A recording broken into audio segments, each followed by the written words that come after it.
સુરત મહાનગરપાલિકાની ચૂંટણીના ઢોલ વાગી ચૂક્યા છે ત્યારે ડાયમંડ સિટીના રાજકીય ગલેરિયાઓમાં ગરમાવો જોવા મળી રહ્યો છે. ભાજપ, કોંગ્રેસ અને આમ આદમી પાર્ટી વચ્ચેના ત્રિપાંખિયા જંગમાં હવે માત્ર સભાઓ અને રેલીઓ જ નહીં, પ્રચાર સામગ્રી પણ હથિયાર બની છે. સુરતના બજારોમાં અત્યારે દરેક પક્ષના ઝંડા, ટોપી અને ખિસ્સી સાથે અવનવી વેરાયટીઓનો પૂર આવી રહ્યો છે. ઉમેદવારો જાહેર થાય તે પહેલા જ પક્ષના કાર્યકરોએ મતદારોના ઘર સુધી પહોંચવા માટે આકર્ષક પ્રચાર સાહિત્યનું બુકિંગ કરાવી દીધું છે. આ વખતની ચૂંટણીમાં પરંપરાગત પ્રચારના બદલે હાઈટેક પ્રચાર ઉપર વધુ ભાર મૂકવામાં આવી રહ્યો છે. બજારમાં અત્યારે સૌથી વધુ ડિમાન્ડ 3D ઇફેક્ટ ધરાવતી પ્રચાર સામગ્રીની રહી છે. ખાસ કરીને ડિજિટલ પ્રિન્ટવાળા ખેસ અને ઝંડાઓ આકર્ષણનું કેન્દ્ર બન્યા છે.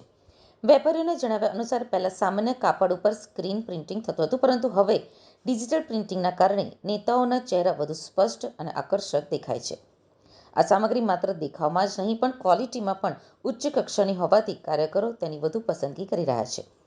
સુરત એ કાપડનું હબ છે અને તેનો પ્રભાવ ચૂંટણી પ્રચારમાં પણ જોવા મળી રહ્યો છે. મહિલા મતદારોને આકર્ષવા માટે રાજકીય પક્ષોએ ખાસ ડિઝાઇન કરેલી સાડીઓ પણ તૈયાર કરાવી છે. જે સાડી પર પક્ષના ચિહ્ન અને નેતાઓની છબી છે. તદુપરાંત લેડીઝ પર્સ, સાડી પિન, બક્કલ અને બ્રોચ જેવી ચીજોની પણ ભારે માંગ છે. ભલે આ સ્થાનિક સ્વરાજ્યની ચૂંટણી હોય, પણ સુરતમાં વડાપ્રધાન નરેન્દ્ર મોદીની લોકપ્રિયતામાં કોઈ જ ઘટાડો થયો નથી. બજારમાં સૌથી વધુ ઓર્ડર નરેન્દ્ર મોદીની તસવીરવાળા માસ્ક અને ખેસના રહ્યા છે. બાળકો માટે મોદીના ફેસ માસ્ક અને યુવાનો માટે ખાસ ડિઝાઇનર મફલરની ધૂમ ખરીદી થઈ રહી છે. ચૂંટણી સામગ્રીમાં આ વખતે જ્વેલરીનો પણ સમાવેશ થયો છે. ખાસ પ્રકારના ચેઇન બનાવવામાં આવ્યા છે, જેમાં પક્ષના ચિહ્નના લોકેટ હોય છે. તદુપરાંત ટાઈ બટન અને કીચેન જેવી એસેસરીઝ પણ માર્કેટમાં ધૂમ મચાવી રહી છે. પક્ષના સમર્થકો ગળામાં પક્ષના લોકેટ પહેરીને પોતાના પક્ષ પ્રત્યેની વફાદારી દર્શાવતા નજરે પડે છે. આ વેરાયટીઓ ખાસ કરીને યુવા મતદારોને આકર્ષવા માટે તૈયાર કરવામાં આવી છે. સુરતમાં રાજકીય પક્ષો વચ્ચેની લડાઈ હવે ઓર્ડરના આંકડામાં પણ દેખાઈ રહી છે. પ્રચાર સામગ્રીના વેપારી મનોજભાઈના જણાવ્યા અનુસાર ખરીદીમાં ભારતીય જનતા પાર્ટી અત્યારે પ્રથમ ક્રમે છે, તો બીજા ક્રમે આશ્ચર્યજનક રીતે આમ આદમી પાર્ટીએ પોતાની પકડ જમાવી છે, જ્યારે કોંગ્રેસ હજુ સુધી ખરીદીના મામલે સુસ્ત જણાઈ રહી છે. કોંગ્રેસમાં રાહુલ ગાંધીની તસવીરવાળા સાહિત્યની માંગ છે, પરંતુ ભાજપની સરખામણીએ તેની માત્રા ઓછી છે. આ વખતે સુરતની ચૂંટણીમાં આમ આદમી પાર્ટી એક મજબૂત પક્ષ તરીકે ઉભરી રહી છે, પરંતુ પ્રચાર સામગ્રીમાં એક વિચિત્ર વળાંક જોવા મળ્યો છે. ભાજપ અને કોંગ્રેસમાં જ્યાં પક્ષના ટોચના નેતાઓના ફોટાની બોલબાલા છે, ત્યાં આપની સામગ્રીમાં અરવિંદ કેજરીવાલ કે અન્ય મોટા નેતાઓની તસવીરો ઓછી જોવા મળી રહી છે. વેપારીઓના મતે આમ આદમી પાર્ટીમાં અત્યારે કોઈ ચોક્કસ ચહેરા કરતાં પક્ષના નિશાન ઝાડુ ઉપર વધુ ભાર મૂકવામાં આવી રહ્યો છે.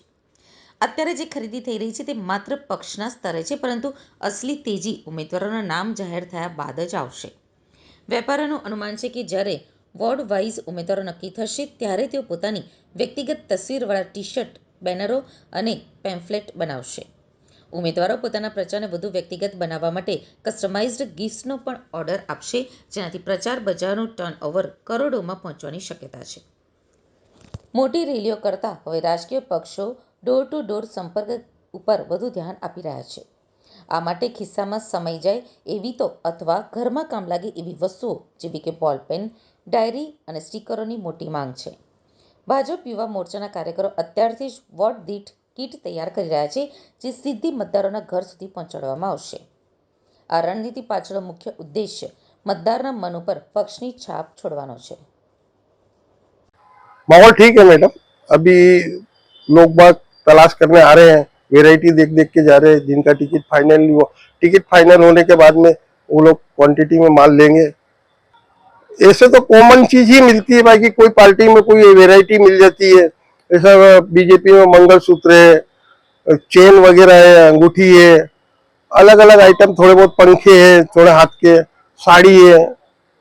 इसी प्रकार कांग्रेस, आम आदमी पार्टी, अपक्ष, इनमें भी है वेराइटी। तो पार्टियां कुछ डिमांड करती है आपके पास से, हमें ये चीज चाहिए, ऐसा कुछ? नहीं, पार्टी डिमांड करती है, मगर वो करती है 10 पीस 20 पीस की, और हमारे यहाँ बनते हैं क्वांटिटी में। 10 पीस महंगा पड़ता है, तो वो ले नहीं पाते फिर। नहीं, अभी तो तेजी का तो कोई सवाल ही नहीं उठता, क्योंकि कपड़ा इतना महंगा, ग्रे इतना महंगा हो रहा है, तो झंडा भी महंगा हो, स्वाभाविक है, प्रिंटिंग भी महंगी है, झंडा भी महंगा है, तो उस हिसाब से तेजी तो नहीं आएगी। बाकी हाँ ठीक है, जिसको इलेक्शन लड़ना है वो तो कुछ खर्च करेगा ही ना। अब नई चीज में तो वो जो चीज रनिंग में चलती है, टोपी है, खेस है, झंडा है, और इसमें कुछ थोड़ी वेराइटी अलग बन जाती है। कोई साटन में मांगता है, कोई रोटो मांगता है, कोई कॉटन में मांगता है, तो कपड़े का चेंजेज हो जाता है, डिजाइन का थोड़ा चेंज हो जाता है, चीज वही चलती है। दुपट्टा चलता है, दुपट्टे भी आजकल 5-7-10 तरह के आने लगे, टोपी है, टोपी 10-5 तरह की आने लगी है, तो वेराइटी वही चलती है, मगर वो थोड़ा वो उलट फेर कपड़े में हो जाता है।